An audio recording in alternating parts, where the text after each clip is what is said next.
Pasado 10:00 na ng gabi nang makauwi si Bradley sa mag-ina, pagod ito at inaantok na pero nilalabanan lang. "Sweetie, son," pagtawag nito sa mag-ina pagpasok ng unit. Tahimik na ang unit at nakapatay ang mga ilaw, maliban sa silid. Dumiretso ito sa silid nila at nakahinga ng maluwag nang makita dito ang mag-ina niya. Payapang nahihimbing sa kama nila, maingat itong lumapit na hinagkan sa noo ang mag-ina bago tumuloy ng banyo at naglinis ng katawan. Nagising naman si Adriana nang maramdaman ang pagdating ni Bradley, muling bumilis ang pintig ng puso nito na nakauwi na ang binata. Kanina pa siya hindi mapalagay sa kakaisip kung anong sasabihin niya dito. Gusto niyang magtapat kay Bradley pero pinangungunahan siya ng takot sa kapalit ng pagtatapat niya. Pero habang lumilipas ang oras ay lalo lang bumibigat ang dibdib nito at pakiramdam niya ay nagiging selfish na siya sa binata. "Oh, gising ka na pala," wika ni Bradley na bagong labas ng banyo. Napalingon si Adriana dito na napalunok na makitang nakabalabal lang ng puting towel sa baywang ang binata, at tumutulo pa ang butil-butil na tubig mula sa ulo nito pababa sa balikat at dibdib. Napangiti ay Bradley nang makitang natulala si Adriana sa katawan niya. Humakbang ito palapit sa dalaga na nakaupo sa kama na nakamata sa kanya. "I'm sorry, I'm late, kumain na ba kayo?" Malambing na tanong nito na napahaplos sa pisngi ni Adriana at hinagkan ito sa mga lobby. "Kumain na kami kanina ikaw ba?" Sagot ni Adriana matapos ang malalim nilang halikan. Napangiti itong hinaplos sa ulo ang dalaga. "Hindi pa, samahan mo ako." Paglalamang nito na nagtungo na sa closet at nagbihis, naiiling namang nag-iwas ng tingin si Adriana na basta na lang nitong inalis ang towel na nakabalabal sa baywang at walang kaiyahiyang nagbihis sa harapan ni Adriana. Kahit plain black shirt at boxer lang ang suot nito ay napakagwapo pa rin itong tingnan. Namamasa pa ang buhok nitong ikinagwapo nito lalo. "Kumain ka na sana sa labas." "Anong oras na wika ni Adriana habang magkayakap silang lumabas ng silid. "Gusto ko sa luto mo at gusto ko kayong kasalo sa hapag," sagot nito na parang batang napapanguso. Naiiling namang ininit ni Adriana ang ulam para dito, habang hinihintay uminit ang ulam ay naglalambingan ang mga ito. Nakaupo sa gilid ng mesa si Adriana habang nakatayo si Bradley sa harapan nito. Nakabuka ang kanyang mga hita na nakapulupot sa baywang ni Bradley habang nakayapos naman sa baywang nito ang braso ni Bradley. "Ang ganda naman talaga ng misis ko." Paglalamang nitong ikinagapang ng init sa mukha ni Adriana na ikinangiti nito lalo. "Nambola pa." "Nope, I'm just being honest, sweetie." Parang hinahaplos sa puso si Adriana sa mga sandaling ito. Hindi niya lang lubos akalaing ang sarap palang magmahal ng isang Bradley Tuazon. Masungit sa lahat, pero pagdating sa kanya ay napakalambing at maasikaso nito na hindi nag-aalangang ipakita ang pabebe, clingy side at pagkaisip bata nito. Sinalubong ni Adriana ang mapupungay nitong mga mata na nakatitig dito at parang nahihipnotismong napahaplos sa pisngi nito. Dinadama lang naman ni Bradley ang mainit at malambot nitong palad na humahaplos sa kanyang pisngi. Naalala naman nito ang tungkol sa kasalanan nito. Muling lam-erawan ang pagkabahala sa mukha nito na nagbaba ng kamay at nag-iwas ng tingin kay Bradley. Napansin naman ni Bradley na ikinabahala nitong napapisil sa baba nito at pilit pinagsalubong ang kanilang paningin. "Hey, what's wrong, sweetie?" Nag-aalalang tanong nito na lumamlam ang mga mata. Napalunok ito na tinitigan siya sa mga mata ni Adriana at bakas doon ang halo-halong emosyon. Takot, pag-aalala, lungkot at guilt na hindi niya matukoy kung para saan, o para kanino. He gently caressed her cheeks and kissed her on her forehead. Napayuko si Adriana na pinipigilan ang pamumuo ng luha sa mga mata nito. Gustong-gusto niyang magtapat kay Bradley pero mas nangingibabaw ang takot sa puso nito. Walang kapatawaran ang nagawa niyang kasalanan sa binata. Nawalan ito ng kasintahan at anak dahil sa kanya. Tiyak na masusuklam si Bradley sa kanya at baka ito pa ang magdala sa kanya sa kulungan. Lisipin niya pa lang ang mga posibleng mangyari ay para na siyang dinudurog sa puso. Tumulo ang butil-butil nitong luha na nanatiling nakayuko. Naramdaman naman ni Bradley na umiiyak ito na kaagad niyang niyakap at marahang hinagod-hagod sa likuran. Panay din ang paghalik nito sa ulo ni Adriana na inaalaw itong napasuksok sa dibdib nito at patuloy sa pag-iyak ng tahimik, Nang makalma na nito ang sarili ay nagpahid na ito ng luha na bumaba ng mesa. Nakasunod lang naman ang tingin si Bradley dito na dama niyang may hindi sinasabi ang dalaga, at natatakot siya sa bagay na yun. Sa maikling panahon na nakasama niya ang mag-ina niya ay dama niya ang pagkakapuno ng puwang sa puso nito. At yun ay dahil kay Adriana at Kurt, ang mag-ina nito. Kumain ka na, saad ni Adriana matapos maghain. Hindi ito makatingin ng diretso kay Bradley na iniiwasan nitong magsalubong ang mga mata nila. Sweetie, pigil nito na akmang tatalikuran siya ni Adriana, pinihit niya ito paarap at mahigpit na niyakap. What's wrong, ha? Malumanay nitong tanong na pilit sinalubong ang mga mata ng dalaga. Napahaplos ito sa pisngi ni Adriana na bahagyang yumuko para pantayan ito at matiim na pinakatitigan sa mga mata ang dalaga. Bradley, tanging sambit ni Adriana na namuo ang luha sa mga mata nitong bakas ang takot, napahinga ng malalim si Bradley na muli itong niyakap. Hinahagod-hagod din ito sa likuran ang dalaga na tila pinapadama nitong everything's fine. I'm willing to listen, sweetie, you can trust me, all you have to do is to trust me. Pagpapalakas loob ni Bradley ditong napahikbi na yamakap sa kanya pabalik. I'm sorry, Bradley, I'm really sorry, sambit nito na namamalat ang boses. Mapait na napangiti si Bradley na mas niyakap pa itong lumakas ang paghagulhol sa dibdib nito. Whatever it is, you're forgiven, Adriana. Just promise me one thing, saad ni Bradley na ikinatigil nitong napatingala sa binata. Ngumiti si Bradley na marahang pinahid ang luha nitong naglandas sa kanyang pisngi. Namumula na ang mga mata, ilong at pisngi nito dala ng paglayek. Napapalabi ito na matiim na nakatitig sa mapupungay na mata ni Bradley. Kung alam mo lang kung gaano kabigat ang kasalanan ko sa'yo, Bradley. Whatever happens, please don't run away from me, Adriana. Just trust me, sweetie, there's nothing to worry about. Malambing na saad nito na pinahid ang luha ni Adriana. I got you, you have me, Adriana, you have me. Umiling-iling si Adriana na muling napahagulhol ng maisip ang mag-ina ni Bradley na napatay nito sa aksidente. Akala niya ay tuluyan na siyang nakawala pero dinala pa pala sa kanya ng tadhana ang taong naulila ng nabunggo nito. Natatakot ito na si Bradley na ang mismong magpaparusa sa kanya kapag nalaman na nito ang totoo. Natatakot itong madamay ang anak nila sa galit ni Bradley sa kanya. Hindi malaman ni Bradley kung paano aaluhin si Adriana. Kahit pinapatatag kasi nito ang loob ng dalaga ay bakas pa rin ang takot at pangamba sa mga mata nito. Mariin nitong hinagkan sa noo ang dalaga bago niyakap ng mahigpit. Huwag mo akong iiwan ha, dito lang kayo ni Kurt sa tabi ko. Magtiwala ka lang sa akin, sweetie, hinding-hindi ko kayo pababayaan ng anak natin. Days passed, naging mas tahimik si Adriana, hanggang ngayon kasi ay natatakot pa rin itong magtapat kay Bradley. Hindi madali sa kanya na ipagtapat ang kasalan niya lalo na't alam niyang malaki ang magiging kapalit nun. Habang lumilipas ang oras ay lalong nagiging aligaga si Adriana, kahit palagi siyang kinakausap ni Bradley na wala siyang dapat ay pangamba ay natatakot pa rin ito. Isang umaga, bago ang kasal nila ni Bradley, hiniling nito kay Bradley na private lang ang kasal nila at simple lang. Hindi naman yumangal si Bradley dahil ang mahalaga dito ay pumayag si Adriana na magpakasal na sila. Habang abala si Adriana sa paglilinis ng unit, may nag-doorbell sa pinto na ikinatigil nito. Muling bumilis ang kabog ng dibdib nito. Napapahid pa ito ng pawis sa mukha at leeg bago binuksan ang pinto. Napaawang ang lobby nito ng mabungaran ng taong hindi niya kailanman inaasahang dumating dito. Si Timothy, seryoso lang ito na nakasuot ng all black. Anong kailangan mo? Tanong ni Adriana na pilit pin-normal ang boses. Can I come in? No. Napahinga ng malalim si Timothy na malamlam ang mga matang nakatitig kay Adriana. Sabihin mo na, may ginagawa pa ako, saad ni Adriana dito na napahinga ng malalim. Kung ganun, pwede bang sa coffee shop sa baba tayo mag-usap? Muling pakiusap nito na inilingan ni Adriana. May ginagawa nga ako, at kasama ko si Kurt, na hihimbing sa silid. Kaya dito mo na sabihin ang gusto mong sabihin, sagot ni Adriana na napapasulyap sa elevator.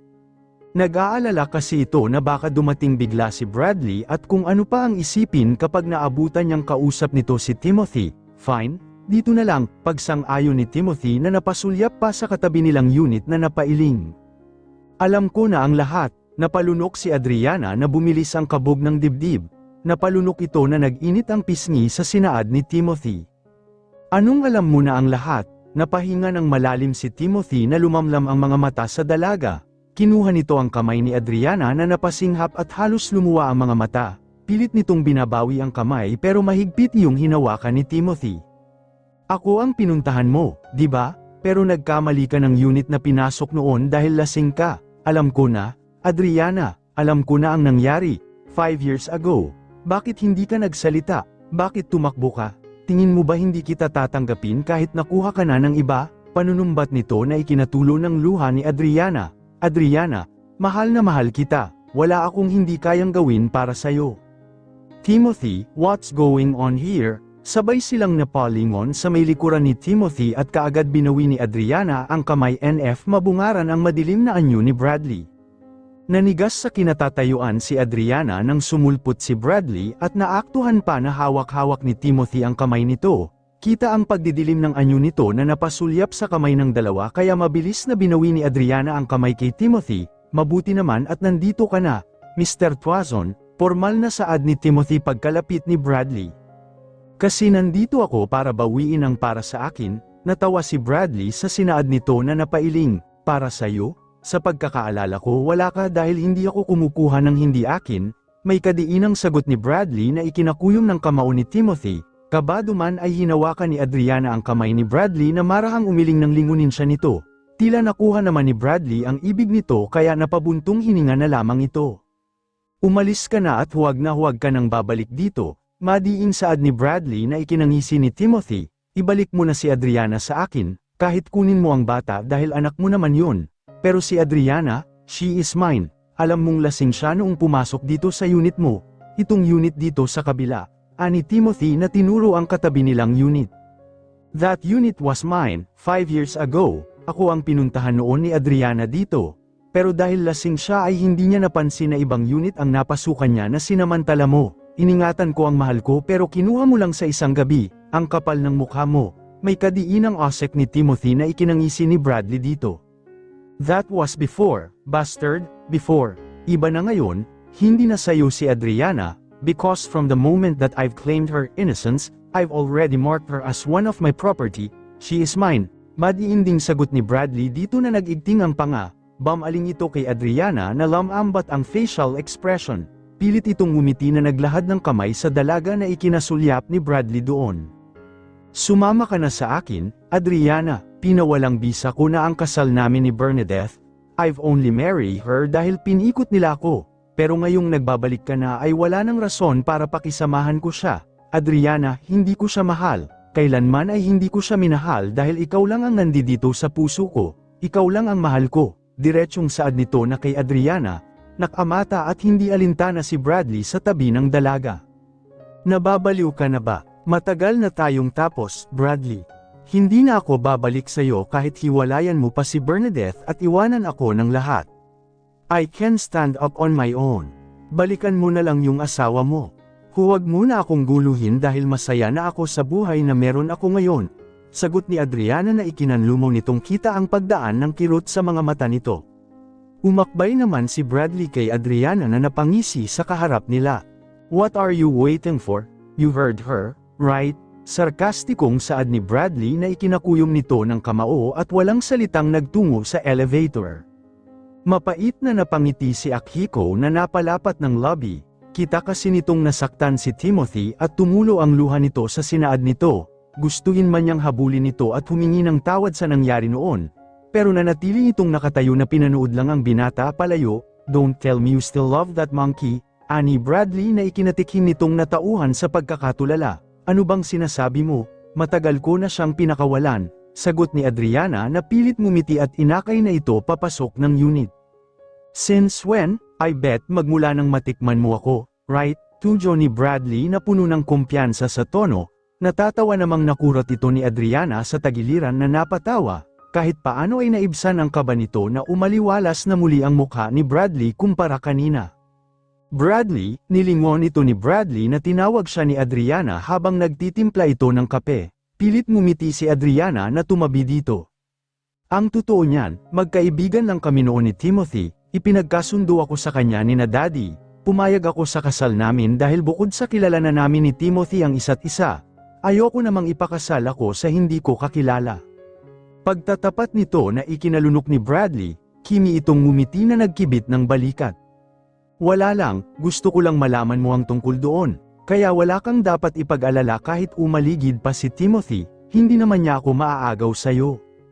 Napangiti si Bradley sa narinig na naupo ng Celia at hinapit itong pinaupo sa lap nito. Hindi naman yumangal si Adriana na ipinulupot pa nga ang mga braso sa batok ni Bradley. At hindi ko hahayaang agawin kanya sa akin, o kahit sinong lalaki pa dyan. Sweetie, dadaan muna sila sa bangkay ko bago kanila makuha sa akin, seryosong saad ni Bradley na hinagkan pa ito sa noong ikinangiti ni Adriana na niyakap ito. May iba ka pa bang gustong sabihin, sweetie? Tanong ni Bradley dito na napalunok. Bumilis ang pintig ng puso nito nang mapatitig sa mga mata ni Bradley na tila umaasa ang mga iyon na may sasabihin pa siya. Napaawang ang labi nito pero walang salitang lumalabas sa kanyang bibig. Gustong-gusto na niyang magtapat sa binata lalo na't kasal na nila bukas but there's something inside her, stopping her from telling the truth. Sama po si Bradley sa pisngi nito na matiim na nakatitig sa kanyang mga mata. Adriana, look at me, sweetie, we're getting married now. Wala ka pa bang tiwala sa akin? Malambing saad ni Bradley na tila pinapalakas nito ang loob ng dalaga. Napahagulhol si Adriana na bamigat ang dibdib na napayuko. Niyakap naman ito ni Bradley na hinagod-hagod sa likuran at hinayaan ng umiyak sa balikat niya ang dalaga. Alam niyang nahihirapan din ito pero hindi lang maamin ang gustong aminin kay Bradley. Magaan ang loob ni Adriana nang magising kinabukasan. Maaga pa lang ay nagising na ito at dumating na ang mga makeup artist at hairstylist na siyang mag-aayos sa kanya. Sinabi naman nitong kaya na niyang ayusin ang sarili pero hindi pumayag si Bradley. Gusto nitong presentable ito sa araw ng kasal nila kahit pribado lang ang kasal. Kinakabahan pa rin si Adriana sa mga maaaring mangyari.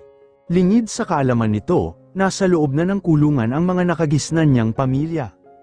Naging abala si Bradley sa mga nakaraang araw dahil inas-ikaso nito ang tungkol sa kaso ni Adriana. At napag-alaman nito ang lahat. Walang nagawa ang mag-aama nang damputin sila ng mga pulis sa mansion ni Adriana sa pangunguna ng isang police captain na pinsan mismo ni Bradley. Malakas ang ebidensya na nakalap ng private investigator ni Bradley na magpapatunay ng illegal na pagkamkan ng mga ito sa mga properties ni Adriana maging ang ilang beses na pagtatangka ng stepbrother nitong si Cassiano para halayin si Adriana ay naungkat ng private investigator ni Bradley. Galit na galit si Bradley nang malamang ilang beses na palang napagtangka ang maghahasa si Adriana sa loob pa ng pamamahay nito. At ang pinakamalala sa lahat, ang nalaman nilang hindi nagkasakit ang ina nito kaya namatay kundi nilason. Hindi pa alam ni Bradley kung paano sabihin kay Adriana ang lahat, kaya hindi na muna ito nagsalita at hinintay na si Adriana na mismo ang magtapat sa kanya. Akala niya ay hindi pa rin kaya ni Adriana na magtapat dito pero nagkamali siya. Kagabi ay nagawang harapin ni Adriana ang bagay na kinakatakutan niya. At yun ay ang aminin kay Bradley ang lahat mula sa umpisa. Kung paanong nagsimula ang lahat, mula sa party, paglalagay ng gamot sa inumin niya, pagtangkang pagdakip sa kanya at sa pagkabundol nito sa isang dalaga. Aminado si Bradley na masakit pa rin sa kanya ang nangyari kay Ashley at sa anak nila. Pero ngayong nasa harapan na niya ang salarin at nalaman ang buong kwento ay naluso na parang yelo ang galit nito. Awa ang mas nanag sa puso ni Bradley nang mapag-alaman ang buong kwento ni Adriana. At ngayon ay hindi pa niya alam kung paano magtatapat sa dalaga tungkol sa nalaman nitong pagkamatay ng ina ni Adriana. Na hindi sa karamdaman nito namatay kundi sa lason para unti-unting makamkam ng mag-aama ang yaman nilang pamilya na nakapangalan lahat kay Adriana. Kahapon ay nalate itong umuwi dahil pinuntahan pa niya ang pamilya ni Ashley at kinausap ng masinsinan ang mga ito. Ipinagtapat din niya ang tungkol sa nangyari at laking pasalamat nito na hindi na naghabol ang pamilya ni Ashley, bagkus ay sinuportahan siya ng mga ito at masaya sila na sa wakas ay masaya na rin si Bradley. Gamaan ang bigat sa dibdib nito nang tuluyang pinakawalan ang nakaraan. Kasama na ang pagpapalaya niya ng tuluyan kay Ashley at sa anak sana nila. At ngayon ay handa nang harapin ang bagong umaga na kasama ang kanyang mag-ina. Nawalan man siya ng mag-ina noon, namuhay ng simple at lumayo sa lahat. Puno ng lungkot at pangungulila ang puso nito sa loob ng 5 taon.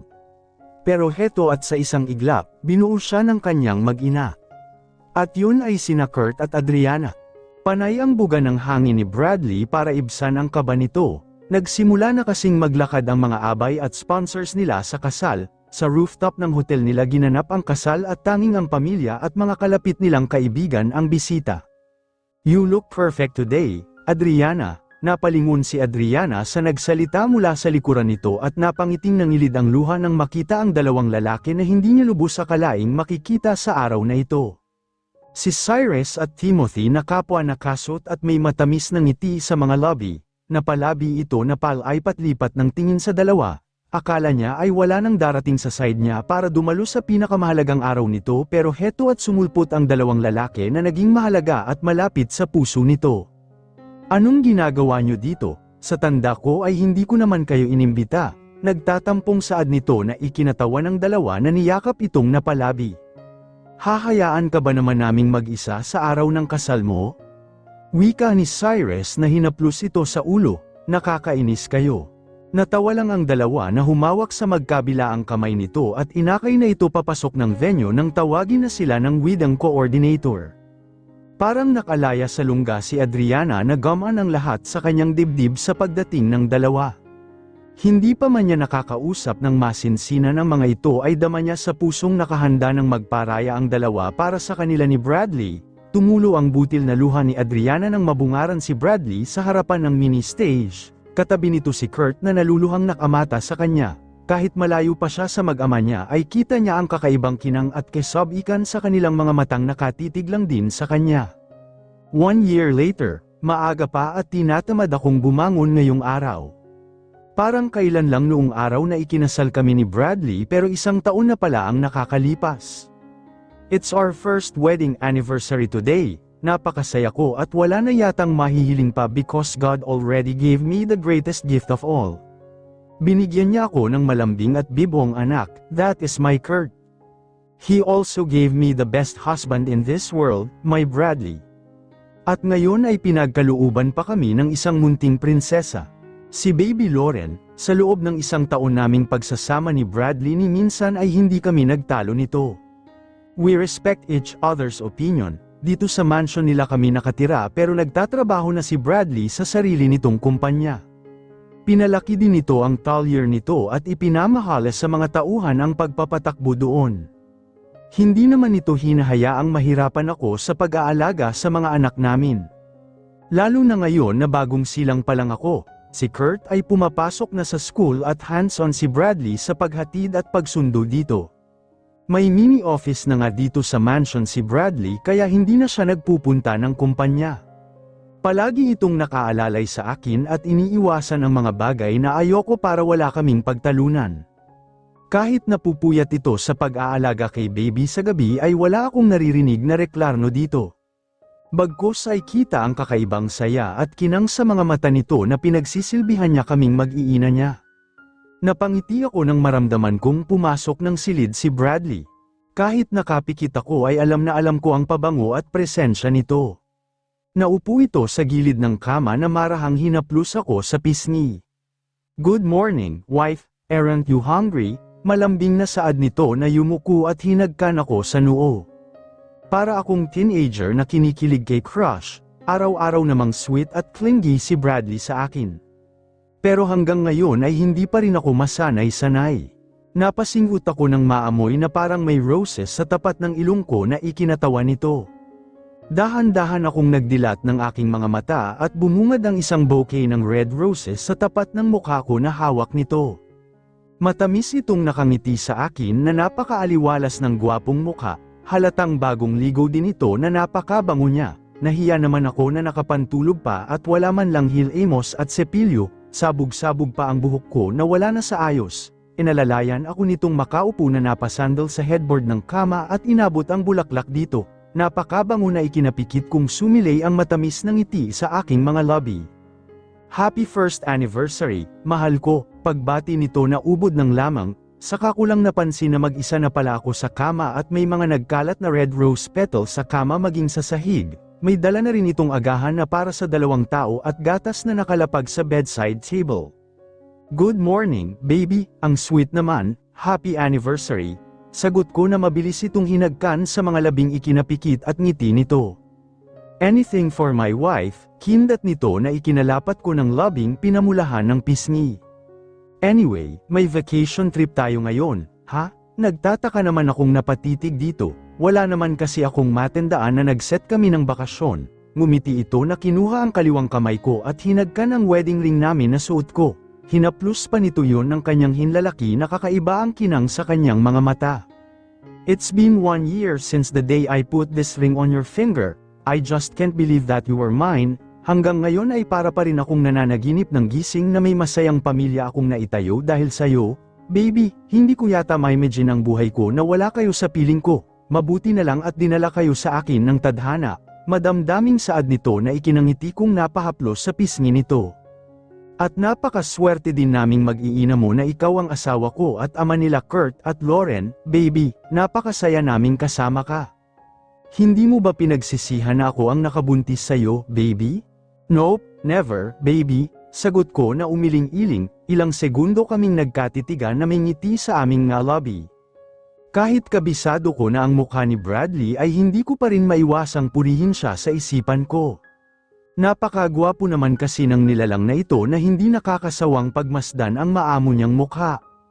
Napahaplos ako sa kanyang pisngi na ikinapikit naman itong ninanamnam ang init at lambot ng aking kamay. Nawalan man ako ng pamilya sa kagagawa ng nakagisnan kong pamilya ay binuo naman ulit ako ni Bradley. Akala ko sa pagtakbo ko noon sa kasal namin ni Bradley at pagtakwil nila sa akin, akala ko noon ay talunan ako at nasira ko ang pamilyang meron ako, but I was wrong, dahil yun pa pala ang magpapalaya sa akin at maglalayo sa akin sa panganib na nakaabang sa akin. "Thank you so much, Bradley," bulong ko na masuyong hinagkan nito sa buong mukha. I kiss his eyes, nose, cheeks, chin and his lips. Napangiti ako na kaagad ako nitong tinugon na pinalalim ang aming halik. "For what, baby?" Anas nito na muling inabot ang mga labi ko. "For everything, for loving me, for choosing me." Anas ko na naghahabol hininga sa malalim at mapusok naming halikan. Matamis itong napangiti na nagniningning ang mga mata. Para akong malulusaw sa puso ko every time na tititigan niya ako ng ganito kalapit at kalagkit. Para niya akong hinihipnotismo na napapasunod sa lahat ng kanyang naisin. "Thank you too, baby. Thank you for coming into my life. I love you so much, my wife." Anas nito na muling inabot ang mga labi ko. I close my eyes and let him lead me. Pinagsalinop nito ang kamay namin na dinala sa ulunan ko. Unti-unti din siyang pumaibabaw sa akin habang palalim ng palalim ang aming halikan. Para akong nakikiliti sa aking tiyan na may mga paru-parong naglulumikot doon. Humaplos ang isang kamay nito sa aking hita na dinala sa kanyang baywang. Patuloy kaming mapusok na naghahalikan at hinayaan lang itong haplasan ako kung saan-saan. Napasinghap ako na naipal-iyad ng lamasin niya ang dibdib ko. Sa bilis ng kamay niya ay hindi ko na malayang nahubad na pala niya ang aming saplot. Nakagat ko ang ibabang labi na bumaba sa pangako ang mainit niyang labi. Marahang sinisipsip ang balat ko na ikinauungol kong nasa sabunutan nito. Hanggang sa inabot niya ang dibdib ko. Nilaro-laro niya yun ng kanyang dila at marahang kinakagat-kagat na ikinaliyad ko sa ilalim niya at hindi na rin mapigil ang mapaungol sa kanyang ginagawa.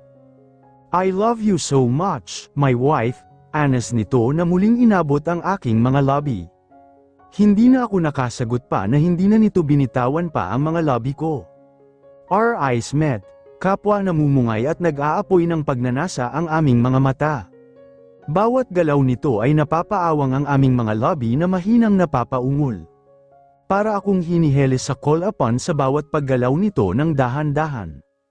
Lalo naman itong nanggigigil na mas bumilis ang kanyang paggalaw na tila may hinahabol.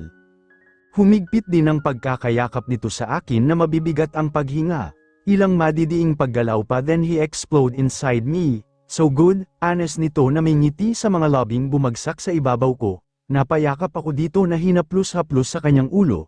"I love you, Adriana," Bulong nito na pinupog ng halik ang buong mukha kong ikinangiti ko. At mahal na mahal din kita, Bradley ko. Mahal na mahal, sagot ko.